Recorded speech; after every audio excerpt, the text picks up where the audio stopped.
Good morning, students. Mr. Roos here, and Bernie. This is a good morning. It's really dewy out, foggy. See that thick fog?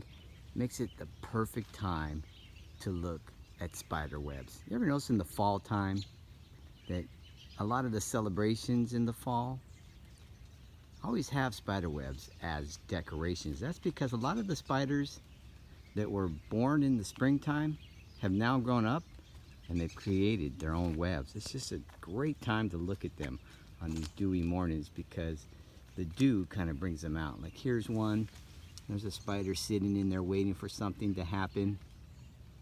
Spiders always face downward in their web. See how he's face downward? This is a classic garden spider, sometimes called a cross spider because they have a cross on their back. I want to talk about how spiders make their webs. So you can see here, there's one here, and it's got this long line that goes across to another branch. So to start it, the spider will start here, attach his web to this branch, and then wait for wind to blow. And when the wind blows, the spider will just go wherever it takes him. It probably took him over here. Then he landed on this leaf, and now he's got part of his web ready to go, and then he can start building from there. And these webs, some of them, they have these holes in them. Here's a hole in this web right here.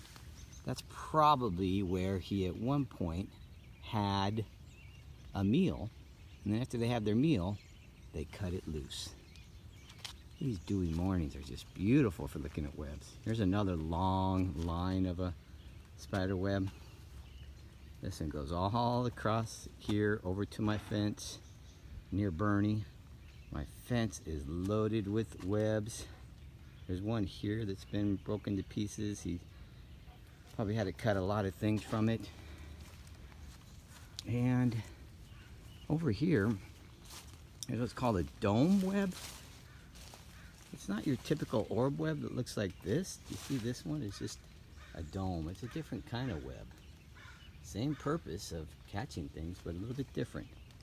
Now, when you're building the frame of the web, so this part that I told you about earlier, that goes all the way across my yard, this part's not sticky. This is the strong piece of the web, this part. I could touch it. It's usually the part you get caught in your face when you go by. They're not sticky. If I touch my finger to it, it doesn't stick to it. It just bounces right off.